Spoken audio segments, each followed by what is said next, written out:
Okay, so here we have our ground beef, and I've just browned that, and let's add a little Tony seasoning to it. It's not all the way done. It's not. We're adding the garlic.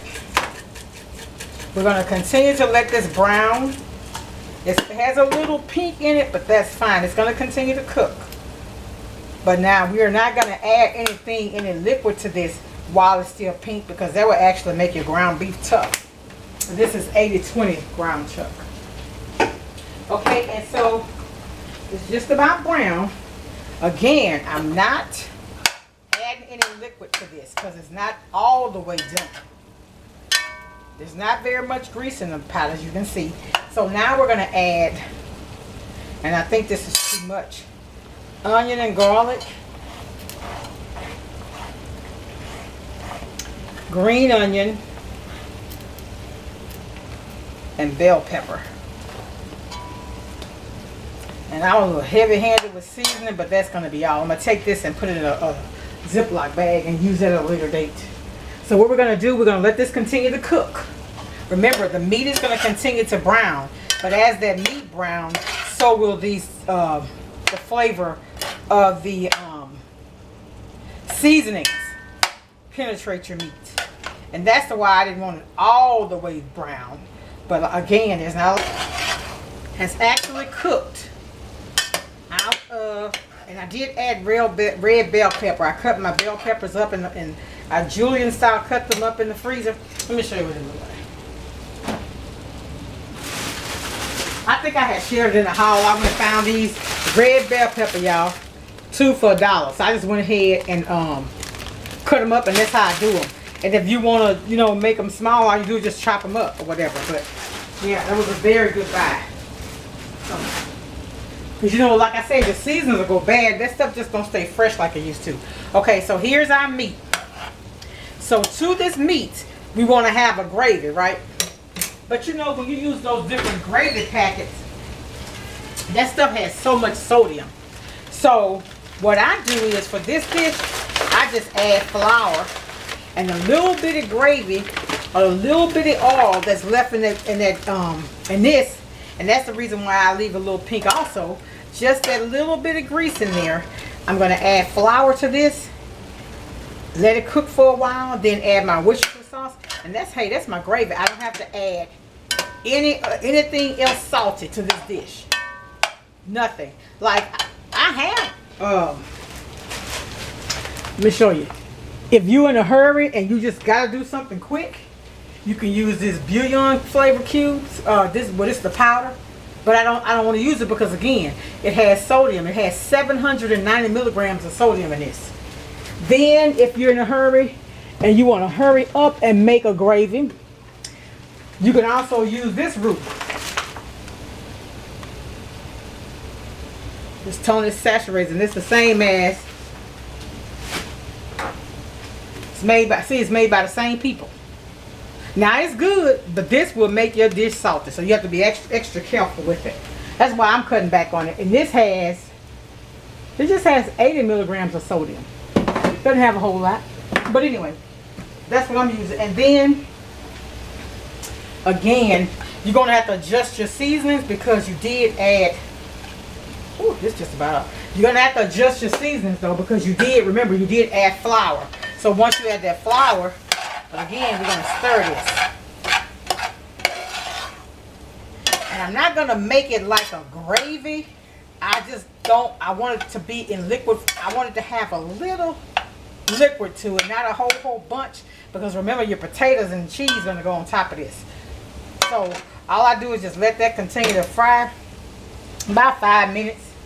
Then I come in with my now I think I will use some beef broth if I have some. Let me see if I have some more beef broth. I use that. Yeah, I do. I use the rest of my, well, I ain't gonna use all of it, but I got beef broth. I think I probably got this from the Dollar Tree. I think I did. But anyway, I put some of that, and I use this in all of my beef dishes. Everything. This amps it up. And you know what the main ingredient is in this? Distilled vinegar But it also has, I thought it said soy sauce on here. But anyway, yeah, that and the beef broth. And then that's how I make my shepherd pie. And then all you do is make your mashed potatoes the way you normally make them. Lay your meat out, and I'll come back and show you. I've done this before, but the time that I did it, I think the quality of that video wasn't that good. I mean, this ain't perfect. It's better than that was, though. So I'll come back. Okay. What I want you to see is the flour is beginning to stick. Let's see if I can zoom in so y'all can see what I'm talking about. See how it's beginning to stick at the bottom there? That's what you want, because that's going to kind of brown it. But you really don't have to, like I said, you don't have to really cook this that long.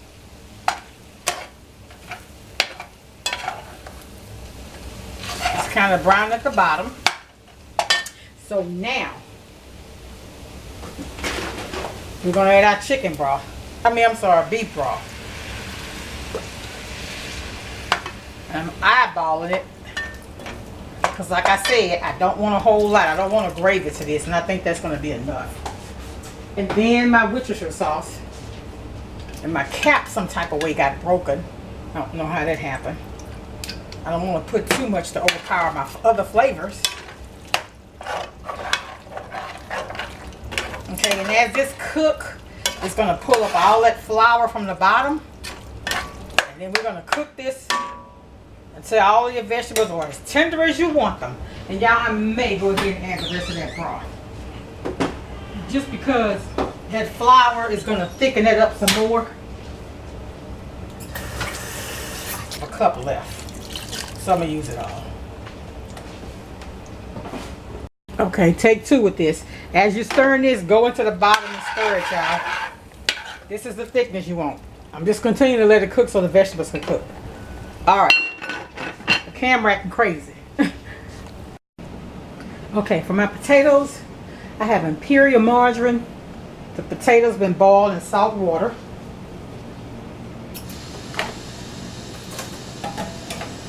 And I like carnation or pet milk or half and half. And I really honestly don't measure. Oh, I see a little green onion in there. I don't want that in there. And all I do is mix it. I don't like to add pepper. Now, if I'm doing loaded mashed potatoes, I do sour cream and all that. But for this, I'm not. Because we already got that red meat. That's fat enough. All we're going to do is just whip this up. And you don't want to whip it too long, because the longer you whip it, the more starch it is. That's what I heard, what I read, what somebody said. And I want them creamy. So you want to stir it to get all of it out the bottom of your pot. And that's just because you use the flour gravy inside of here. If you wouldn't have done that, you wouldn't have had that problem. Alright. So.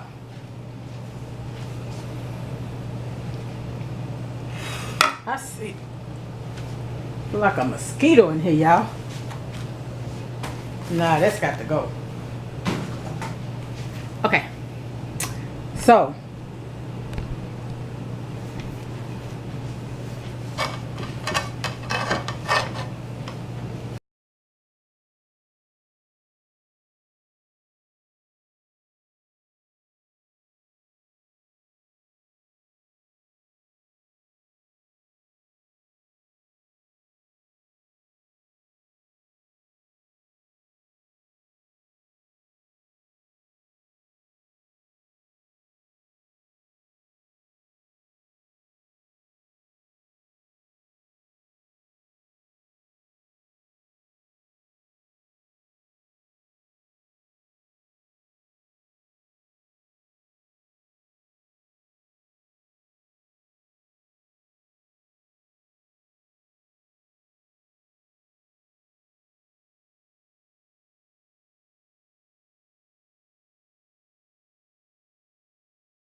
it.